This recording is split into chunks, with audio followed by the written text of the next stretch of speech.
13 News, another mass shooting in the United States, this time at an elementary school in a small Texas town. Texas officials report 19 children and at least 2 adults killed. Another bloodbath in school in America. Another 21 lives lost to the mass shooting. Every year, over 30,000 Americans were killed by firearms. Gun violence has long been the most deadly problem facing the United States. But why is it allowed to keep happening? First of all, there's one type of gun that is allowed to keep happening.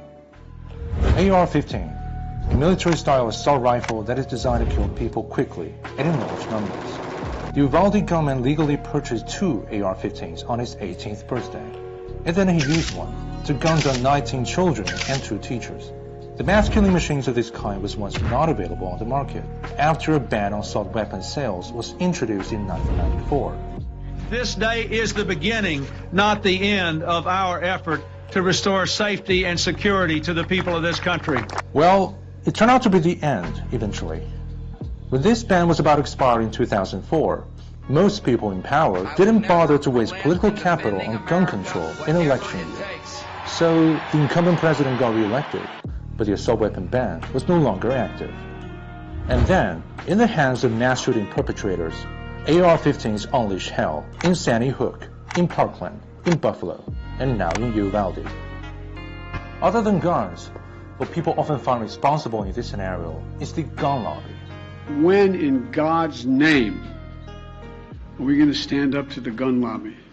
However, National Rifle Association, or NRA, the most powerful gun lobby in the United States, responded to the Uvalde shooting without scruple.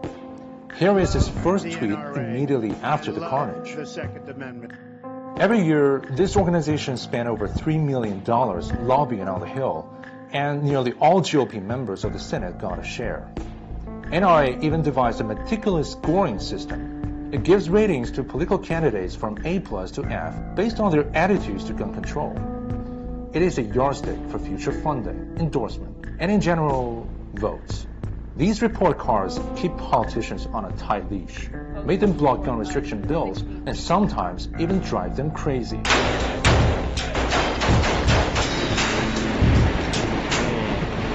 Machine gun bacon. And that's also why Ted Cruz, a Texas senator, had the audacity to dismiss stronger gun control even after the Uvalde massacre took place in his own electorate. Despite all this, the current U.S. legal framework allows NRA to operate in such a manner. As a matter of fact, it was this notorious gun lobby that helped draft America's first federal gun law in 1934. Up to now, there are even laws preventing gun manufacturers from being named in gun shooting lawsuits, let alone the gun lobby. So naturally, NRA also refused to take the blame. It instead pinned the tragedy on the lone deranged criminal. But who's supposed to stop this lone deranged criminal? It falls in the purview of the Bureau of Alcohol, Tobacco, Firearms, and Explosives, commonly referred to as ADF. But in the past 1.5 decades, the post of ADF Permanent Director remained vacant for 13 years. David Chipman was among those nominated as ADF Chief, but his nomination got stranded in Congress during Biden's first year of presidency. ATF has so many responsibilities. They have to regulate the entire gun industry, tens of thousands of gun dealers, more than McDonald's locations across the country. The ATF, this agency that's supposed to deal with gun violence in our whole country, is smaller than the Las Vegas PD. ADF is in an even more deplorable situation compared to other federal agencies. For example, it is 5 times less funded than Immigration and Customs Enforcement, and also 3 times less staffed. Therefore, the sole executive organ to enforce gun control law is not in a place to fully carry out its duty. And now, even those laws also face uncertain fates. As gunmen wreaked havoc with semi-automatic weapons in Buffalo and in Uvalde, U.S. Supreme Court is poised to rule unconstitutional New York's concealed carry law. In that case, the fate of America's oldest and most restrictive gun control law will be sealed, and more states are likely to follow suit. What are we doing? Nowhere else do parents have to talk to their kids, as I have had to do, about why they got locked into a bathroom and told to be quiet for 5 minutes just in case a bad man entered that building. Nowhere else does that happen except here in the United States of America. This is the America we see today, a country with 300 million civilians and 400 million guns. Although the firearm has long been the leading cause of death for children and teenagers, the nation is going in the opposite direction of gun control. And here is Biden, president of the most powerful nation on earth, crying in anger and in vain.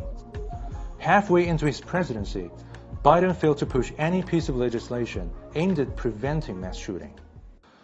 Now, 94% of Americans consider gun violence a problem, but their will has not been translated into legislation. Obama once pushed for a gun control law after the deadliest school shooting in American history in 2012. But the bill died in the Senate.